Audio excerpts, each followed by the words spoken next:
Hi, everyone. Welcome to Waste 360's Nothing Wasted podcast.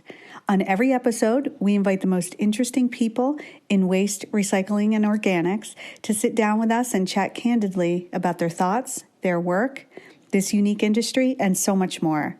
So thanks for listening and enjoy this episode.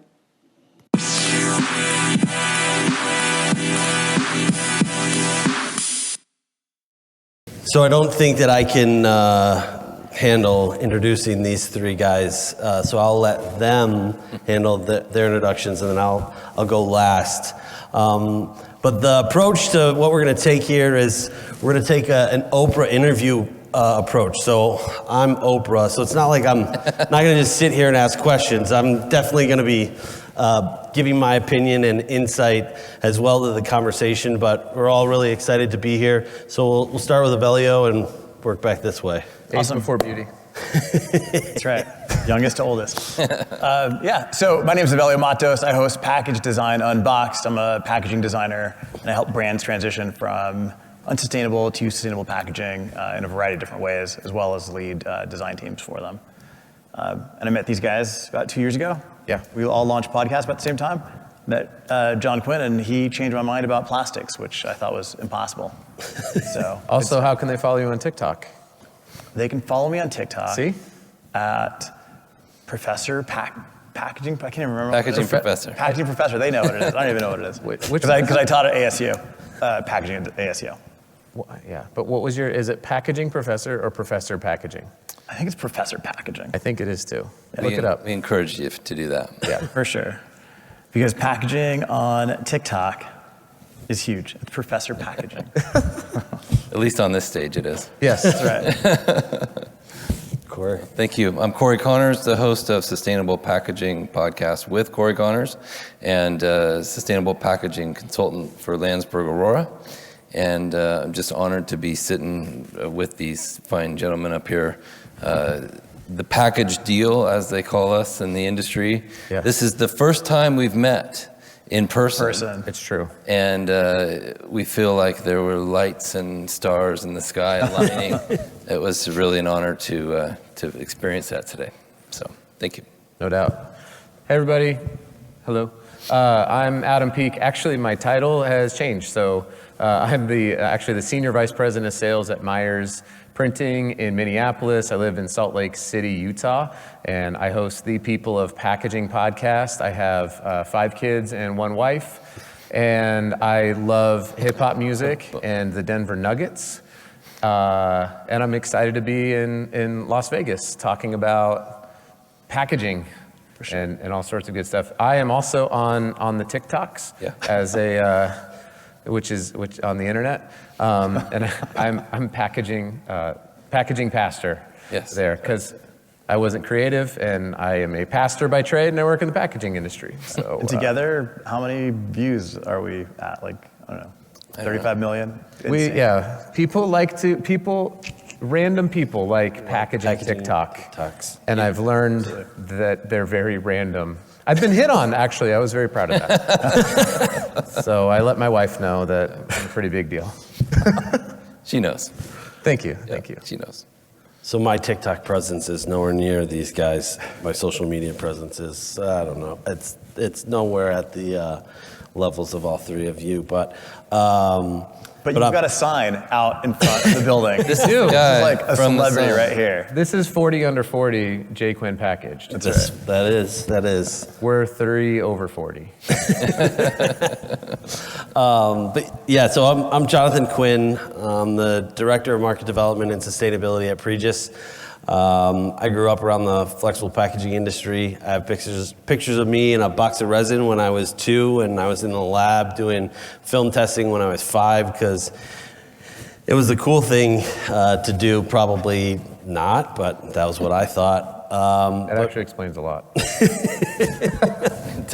But I've really enjoyed, so throughout the pandemic, we were able to, all of us were basically connected through Clubhouse, which is another social media app that got really big during the pandemic, and then On the internet. And then not. And then not so Yeah. much anymore. But anyway, the real focus of the conversation today. And feel free, if anybody has any questions, comments, you probably are like, who are these four guys and what are they doing here? Right. We're going to talk about sustainability, and we're going to talk about sustainability as it pertains to many different materials. And we all kind of have our swim lanes that we fit into. And I obviously am the plastics guy, and I'm proud to be the plastics guy in social media. Don't you have a pair of Converse shoes? I do. That say, like, buy plastic, live fantastic? Buy plastic, live fantastic.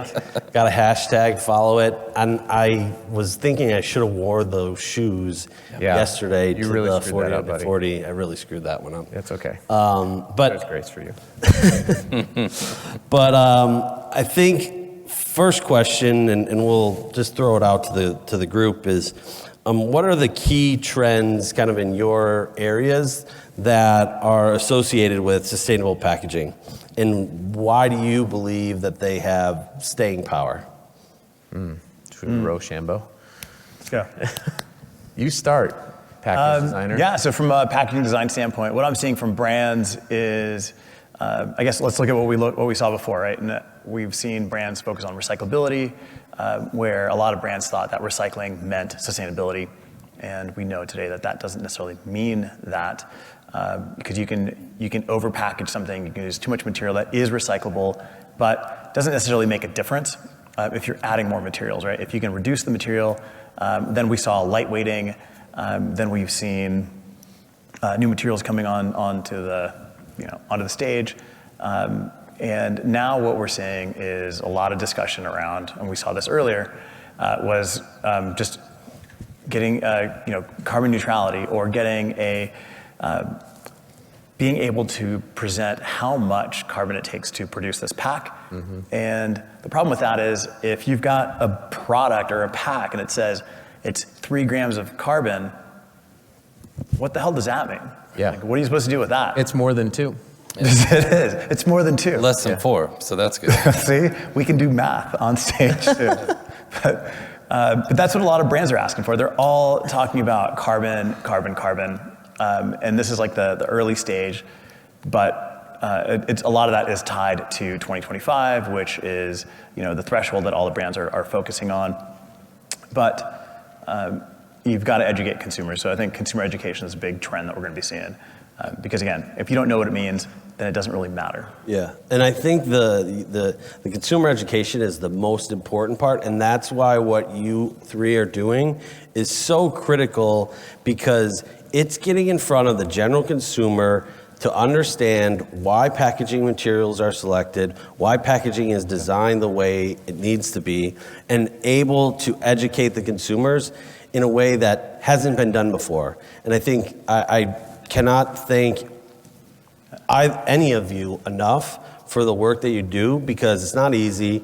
It's not like you get paid tons of money to do what you're doing. I've earned $6 on TikTok through the creator. $6, everybody. That's the price of one Bitcoin right now, I'm pretty sure. Did you give each $1 to each of your kids and then No, they keep $1? They got to earn that. Well, I thought it was like an investment in their college fund. No, that's my TikTok channel. But that didn't make any sense. but Corey, what's your perspective? I would say, talking to the people in the audience, raise your hand if you've received a shipment in the last 2 weeks with a box that was much too large for the item that was delivered. I have. I mean, look at all those hands go up. Yeah. Wow. Look at everybody that we can. This is what we're working on. And I think this is the feverish goal of today. Nike just announced their one box program, which we're all, I think Kizik did it first, that's okay. Allbirds kind of also led the way on that one a little bit. Yeah. But they, instead of shipping you two boxes with your shoes, they're shipping you one box. And I think it was 50 million tons or something ridiculous, the amount of material that will be pulled out of the system or unneeded to be used for the world of packaging. One company, one idea, 50% reduction of corrugated, and that's the kind of thing that we'd like to see more of. And I think that's the kind of thing that we will see more of.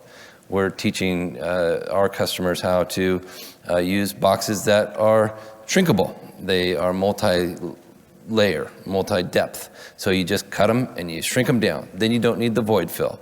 It's just simple things like this. And then that saves them money on freight. And then that saves you money on that freight. So all of these things relate to you, even though we don't realize that as consumers, that all of this stuff really, really does affect us. Until you have to stuff your recycle bin, if you have one, with tons of corrugated that you didn't need and that was overpackaged. So I think that kind of thing is what really gets me excited about it. When I get a delivery or I work with a customer to design a package that is right-sized and minimalist and the right materials and mono-materials and all of the things that we're going to talk about today. So, Sweet. Corrugated. Yes. Before, I'm just going to jump in before you say anything, is, if you're here, obviously this is Waste 360. I mean, we're on the front end, and then a lot of people here are on the back end, on the collection side. Yeah. Consumers don't know about collection. Consumers don't know what materials are recyclable, which ones are not recyclable. We've got Mickey out here from Scrap, which is an app that you can scan the barcode and it'll tell you if your product is recyclable in your area or not. So there's a lot of innovation happening in that space. But I think from the back end, you can also push education to the consumers as well. As silly as it sounds, I mean, through TikTok, I spoke to a MRF in Appleton, Wisconsin, and they've got a ridiculous TikTok where they've got characters throughout their entire processing plant that are, they're showing you like, this is not recyclable. Like this, during Christmas time, people are throwing in their Christmas lights and like the most ridiculous things. Those aren't recyclable? No, they are not. But people are learning, Probably compost. people are learning through these silly different social media outlets. And the more that you can push information, I mean, I just learned downstairs from the Caterpillar guys, they got a $1.5 million compressor, basically a tractor, these giant tires. I didn't know that you needed like a special set of tires on your tractor on your bulldozer at landfill. So I learned something, and I think the more that consumers realize what goes into the back end of this, the better decisions they can make as well on the front end. Yeah, I'll jump off of that because one of my 5 children is a 14-year-old human, and he's in 8th grade. And I was telling him, I was like, hey, you should check out this video. I think it was like color changing ink on a Mercedes or something like that. And he opens up on my phone TikTok. And I was like, oh, that's interesting. Why would you do that? He's like, to search for it. Yeah. And I realized, I joked about I was going to have a TikTok dance because that's kind of, I'm in my early 40s, so I still am friends with Tom on MySpace, that kind of stuff. I miss my AOL Instant Messenger. If that resonates with anyone here, then cool. But I realized whoa, there's over 1 billion people on the planet that are on TikTok consuming content. Why wouldn't we be there helping to create education? Right. And so I think that that's a big part of innovation is tying in consumer education with where the younger generations are actually consuming the content. Right. We were all sort of webinared, at least I was webinared to death during COVID. It's like every week there was a new webinar about something, and I'm like, what are we doing here? We can create a 20-second video on TikTok. So that idea of meeting people where they're at is certainly kind of an innovation. The innovation from my perspective is a little weird as well, which is availability of materials has become an interesting innovation topic. Right. The supply chain crisis is very real. I work for a paper-based manufacturer. We print labels, we print folding cartons and retail displays.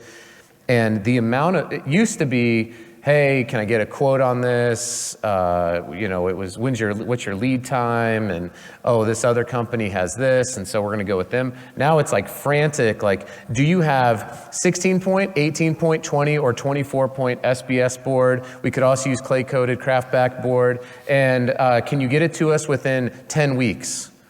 I'll pay you whatever you tell me. It's Yeah. like, oh, that's a different dynamic. Change, yeah. That's obviously going to shift and ebb and flow, but right now, I've been in packaging industry for 15 years, and that's been a weird shift to kind of help navigate. So on the back end, if you're seeing a lot of like different materials and different things entering the waste stream, it's because on our side, we're just trying to find available materials that can keep the shelf stocked. Well, you stole my next question. Yes. It was around the transition that's happening, and there's a lot of products that are transitioning to paper, and kind of that supply chain related issue is something that is very real, and I can't sit here and say that necessarily on the raw material side of plastics, that supply chain is challenged.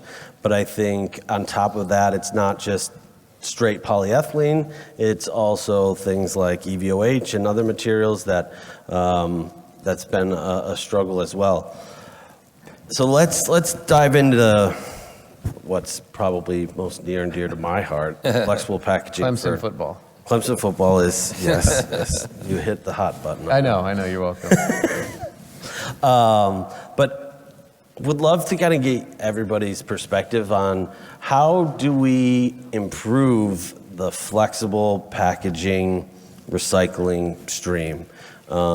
Because at the end of the day, it's not one material is not going to fix the sustainable journey that we're all on. Flexible packaging, plastic packaging has a place to play. I don't think any of us can, I think we all can agree that we're not going to walk into a room and say that we have the silver bullet, because we know we'd be lying. Yeah. But would love to kind of get your perspectives on what is or what needs to happen within flexible recycling. Awesome. Plastic. I love plastic. Yeah. So I gotta be like totally truthful here.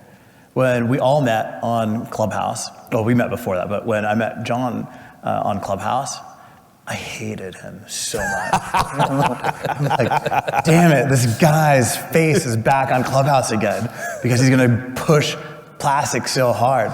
I still hate him, and I sit right here. And it took about 4 or 5 rooms for me to like start going, all right, he's got a point, and then start warming up to him, because again, I'm on the design side, pushing for moving away from plastics, moving into paper, because as a designer, just like consumers, right? We all see all of the news, we see all these different stuff from the media in terms of like plastic and what it's doing to the planet. But then when we start looking at paper and what the costs involved in moving from plastics to paper, and the value that plastics can bring in different areas, you're like, okay, well, there's plenty of room for both these areas, for both these materials to play together.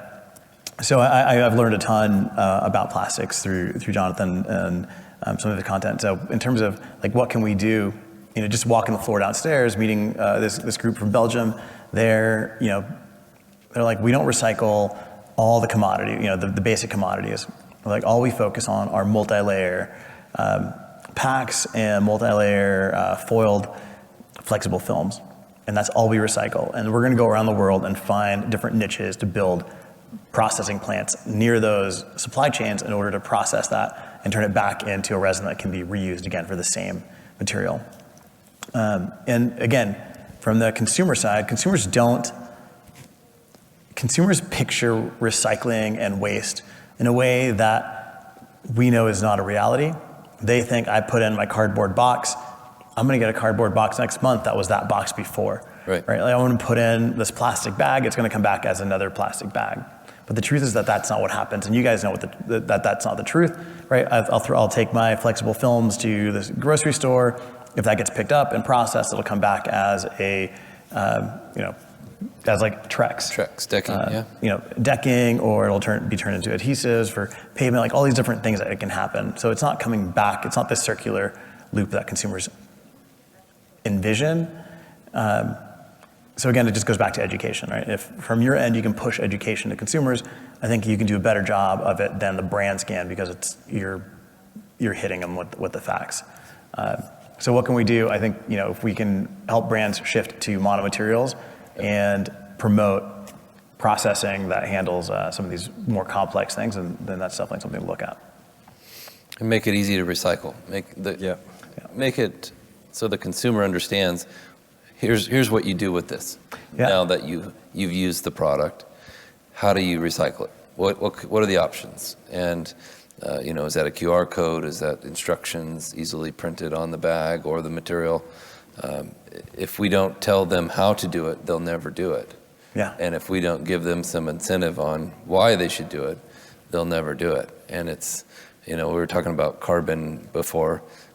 People don't understand what that means. So we have to give them some kind of a reason or a financial incentive.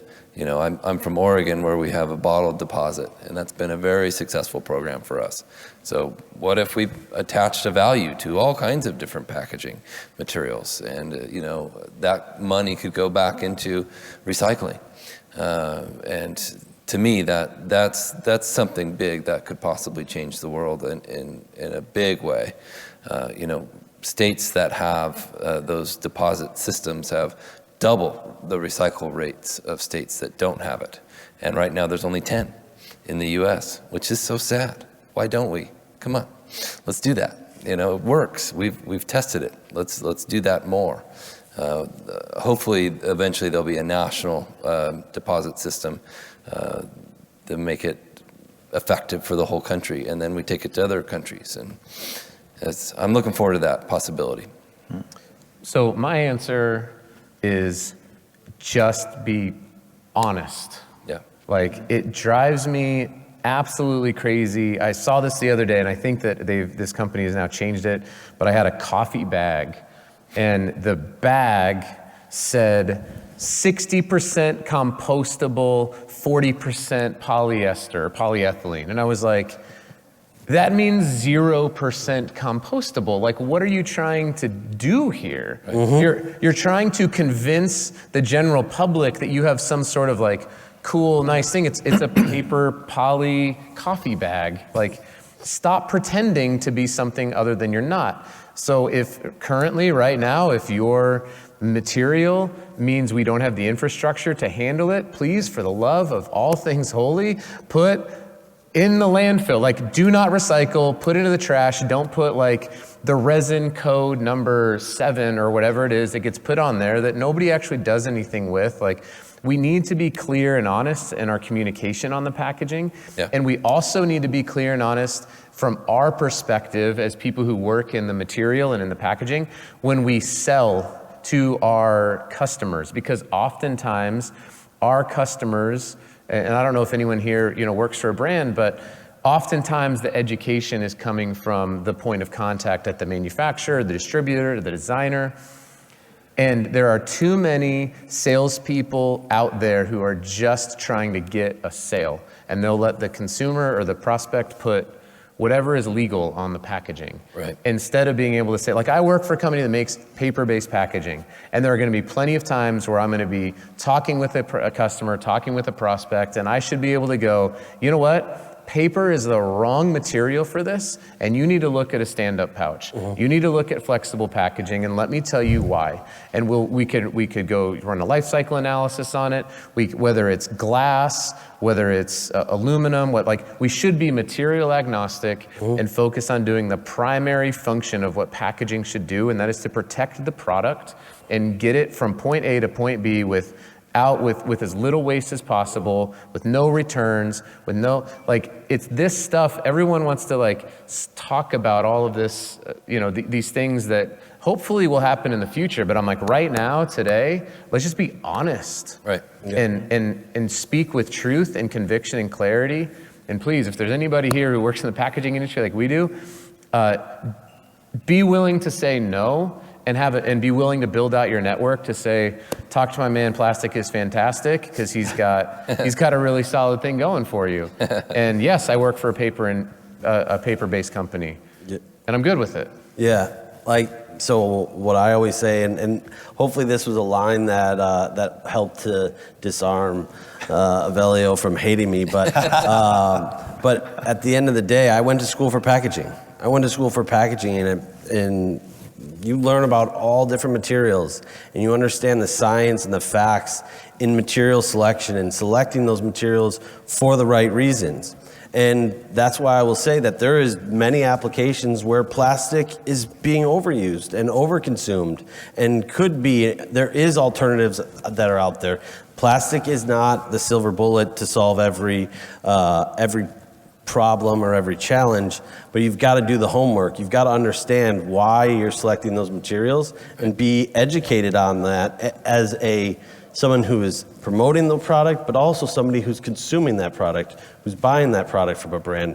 And always have the total life cycle analysis at the forefront of the conversation, making sure that that's driving the decision. Right. Yeah. I'll give you an example actually from this morning. So I flew in this morning from Salt Lake City, and I was in the Delta Club, and they have their utensils, right? The single-use utensils. Fancy. And it's very fancy. I know. And one of them, the flexible film said, certified for industrial composting. And if you go look in the Sky Club at Salt Lake City, there's no place to put industrial compost, but it's green, it's got little green leaves on it. And if you look in the recycle bin, guess what's in the recycle bin? All of these things are in there. Yeah. Then they had another one that it was the same material, but it wasn't green, it was clear, and it said made from renewable resources. And I'm like, okay, and if you look, those are not in the recycle bin, those are sitting in the main kind of municipal waste. And I thought, well, good, at least it's the same stuff. Right. They colored it a little bit different, and they just said made from renewable materials, not industrially compostable, which we can't really do in Salt Lake City. Yeah, so that was going to be my next. I was going to ask you a follow-up question, but you're also you're like over your shoulder. My notes, aren't you? I exist in the future. Oh, all right. Well, but I want to get everybody's kind of opinion in regard to compostable packaging and its place to play within our realm of things. My number one concern when it comes to compostable is, does compostable packaging actually enable a circular economy? That's where the major concern from my standpoint is, but would love to kind of get your perspectives on compostable. What do you guys think about compostable? Is compostable good? Put your hand up. Throw your hands in the air and wave them around as if there are no repercussions. Is compostable bad? Put your hands in the air. Bad. Oh, we got a battle royal. I mean, from my perspective and what I've learned speaking to different MRFs, is that compostable, and I could be totally wrong because I'm just a designer. What do I know? Compostable can damage the recycling stream, right? Because it's meant to break down, and it's not meant to degrade, to biodegrade, but it is meant to degrade. So all of a sudden, the quality of the material is lessened, and then the value of that product is lessened. Right. So in that perspective, that isn't good, right? Because now you're damaging a waste stream. There's no collection. There's very little collection. And then in order to actually process it, like who's on the back end trying to purchase that stuff? Like who's looking for, PCR, PLA? Compost. Yeah. Or plastic compost. Yeah, I agree. It's we're not there yet. The concept is awesome, and I support it, but we're not ready yet for it. I posted a poll on LinkedIn. I know everybody loves polls on LinkedIn, right? Raise your hand if you love polls. I'm sure you answer all of them, but I asked, what would you do with compostable packaging to dispose of it? And 37% said recycle it, and 42% said put it in the garbage. And it just proved the point of people don't know what to do with it yet. The concept's awesome. I love the idea. Its potential is huge, but we're not there yet. I'd like to focus on recycling for now. And I think that's the key, is to focus on recycling, and we have to bring the consumers along for the ride on this journey, on the sustainable packaging journey that we're on. We have to educate them. And the big thing when it comes to composting is the low percentage of access to industrial composting inside the U.S. is, I believe it's less than 4 or less than Yeah. 6. I don't know what my numbers are. Well, and Tom Zaki, who wrote a book, collaborated on a book called The Future of Packaging, kind of gave an example about compostable packaging, where he said, you're given a choice to eat as a person. You're given a corrugated box and you're given a salad. Which do you choose to eat? Technically, both are edible. You can eat a corrugated box or starch void fill or whatever it is. Like, you can consume that, but what are you going to choose to eat? And I thought that was a pretty good analysis. I mean, it's the education within the industry, within kind of consumers is so rough. To your point, I was at an event in Utah. It's called Silicon Slopes, and it was like the smart people are there. So Mark Zuckerberg, you may have heard of him. He's got an internet startup. He was the keynote speaker. The year before, I think Tim Cook spoke. Like, it's a big tech event full of really smart people who know stuff way more about things than I do. But I only knew about one thing, and I was walking around, and same thing. I like to look in the recycle bins to see what's going on. And at this event, they were handing out PLA compostable cups that you could get free water with.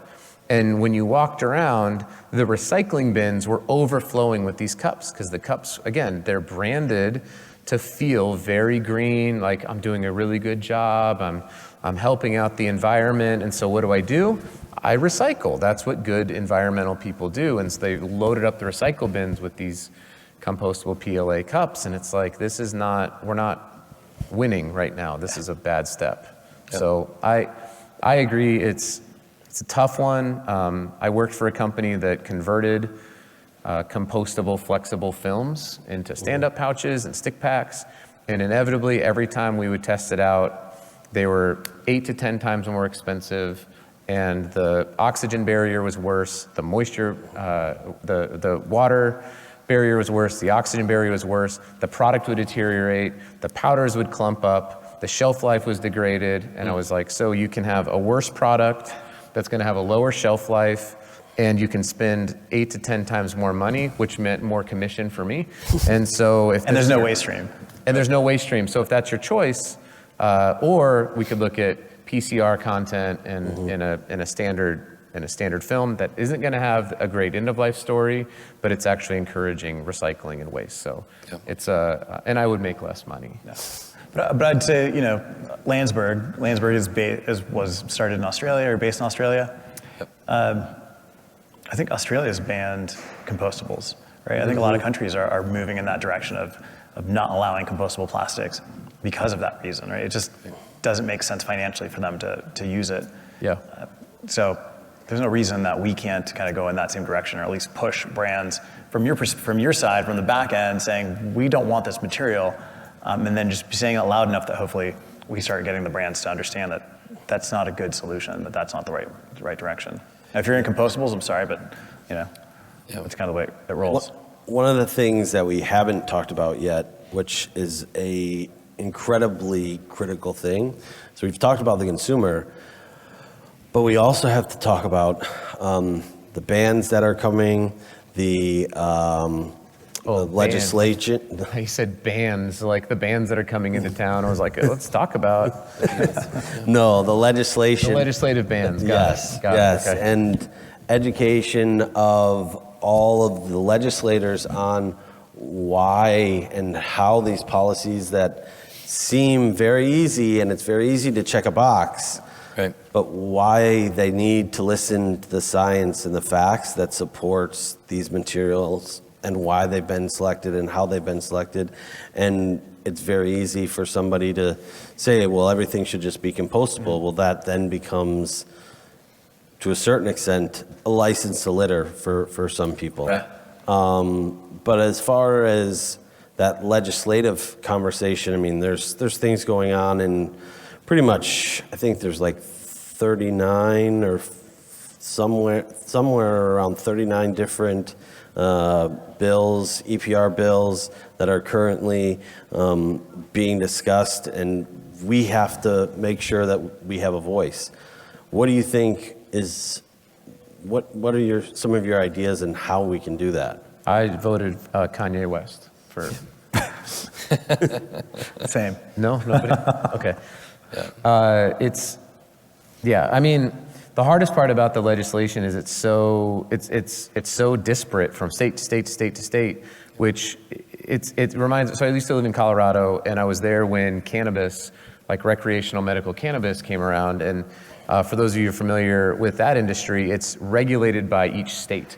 And so anytime you want to move into another state, you have to know their state laws, their state labeling laws, their packaging laws, all that stuff. I'm fearful that we might end up, unless there is a federal stance on this, where if I have a brand and I'm selling into California and Texas and Vermont and Kansas and Wyoming, and I have people, my brand is everywhere, I'm gonna have to figure out how do I make my packaging so that it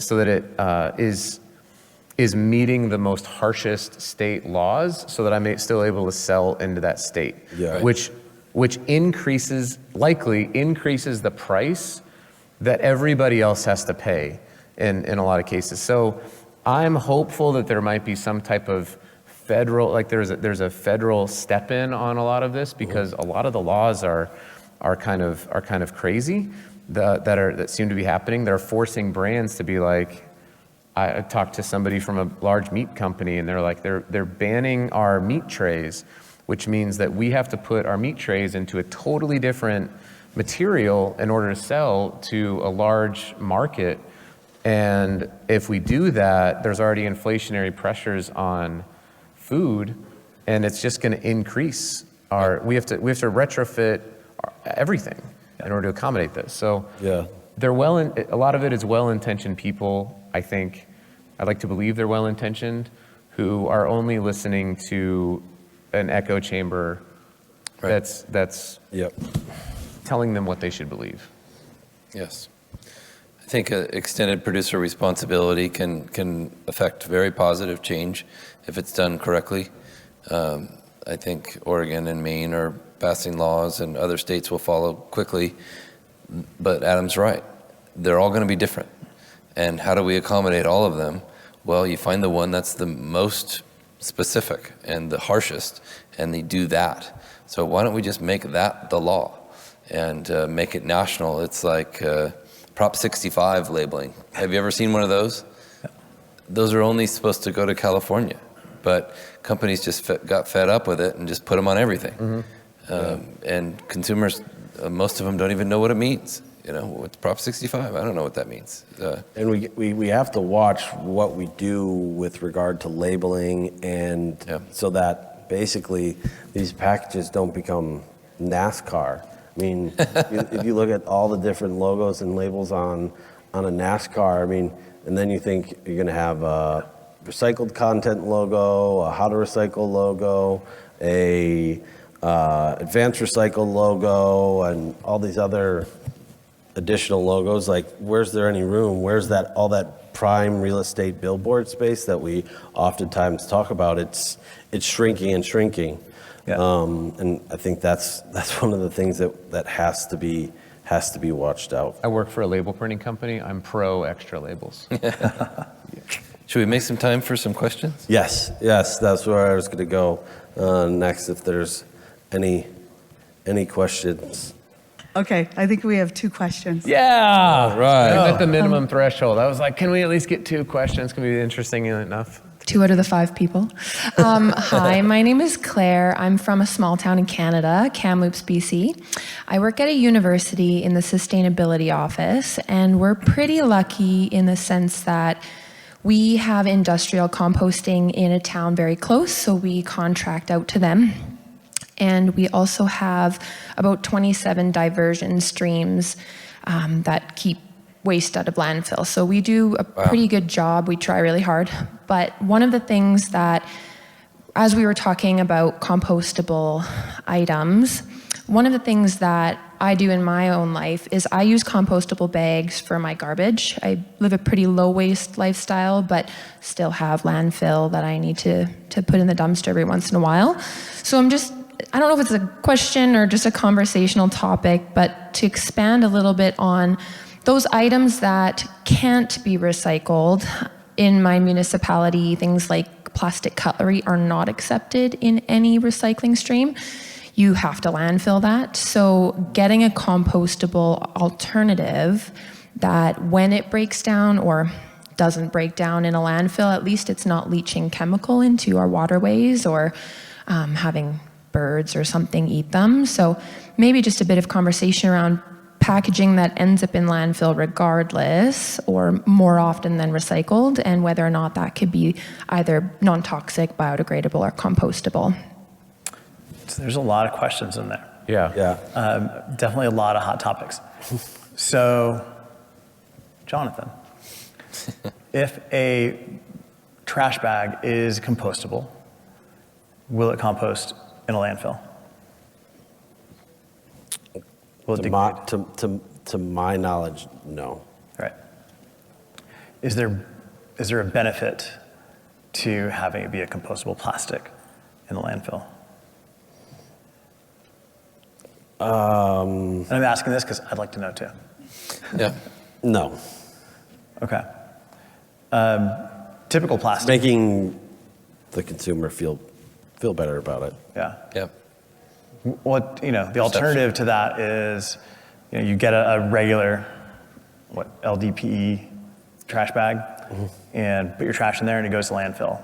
What's going to happen to the LDPE film at the landfill? It's going to stay for a while. Same as, Yeah. Similar. same as a compostable. And then is that LDPE film is there anything in LDPE that could leach out, right? Because we hear about plastics and toxicity. Right. Is there anything toxic about LDPE film in and of itself? No. Yeah. And this is why I didn't like him, right? Plastic is bad. What are you talking about? It's toxic. Yeah. And I knew nothing about plastic. I just knew that I hated it and that plastic was bad. And come to find out, a lot of plastics don't have anything toxic in them unless you've actually put toxic chemicals in them for different purposes. Right. One thing that I would say in regards to an opportunity that you have as a university, and universities across the country, in Canada, US, have this opportunity, is that you have captive audience in a sense that you can easily implement collection and small collection programs. If you think about e-commerce packaging, and you just focus on e-commerce packaging, and you have students in dorms that are all getting deliveries from Amazon. You can collect all those flexible materials and start to enable a circular economy, and these programs can be those small steps in your communities that can eventually evolve into bigger programs. When you look at how many home parcel deliveries before the pandemic, it was around 150 in the US. Now it's over 200 per household. Those are 200 opportunities to collect those flexible materials, but universities particularly have that captive audience and can easily and create opportunities to drive those mini circular economies. Was there one more question? Yeah. I just want to make sure we got time. Hopefully that was moderately helpful, like 42% helpful. Yeah. So I'm just thinking through some of the sessions we've had, and we talk a lot about innovation and collaboration and education. And social media is very national, so what you're doing is hitting a lot of people, but when we go to, instead of top down, bottom up on education, how do we bring continuity among what you're saying and how it matches to the states when you're also going up against innovation within, let's say, the public sector? How do we kind of meet in the middle to move towards that? The government Cycling. needs to watch our TikToks, I think. Is that it? Is that what you're saying? Probably. I think that's what she's saying. No. I mean, I think, what do they say? Think globally, act locally. Yeah. Right? So, I know when I share things, I'm speaking about Arizona, and if I am speaking about a different region, I'm going to go ahead and be like super specific about that. But like I said, there's the Appleton, Wisconsin Recycling Center that has an amazing TikTok. They're speaking about locally, because there are so many different variations of this information that I think each one of us can kind of fine tune that. And I do, and I'll give a plug again to the Scrap app and some other things that are using technology to help bring education in conjunction with consumers and local municipalities. And there's a whole bunch of stuff happening, you know, not only with Scrap, and I don't know, Mikey, do you want to raise your hand there? If you guys want to connect up with him, he's doing some incredible work. Yep. There's a game right now called Harmonia that's coming out that's leveraging NFTs to help people recycle properly within their network and plant trees and do some stuff like that. So there's going to be some connections, and we're right at the starting point, I feel like, of where we're going to be in 5, 7, 10 years. Yeah. We're out of time though. Yeah. We are. Way out of time. But this was awesome. Thank you all. Yeah. Thank you guys so much for having us up here. And they left 3 bananas for us, which is really nice. We have how many bananas? 3. No, So. thanks. I needed 4. That was Thank in my you. writer. Thanks, everyone. Thank you.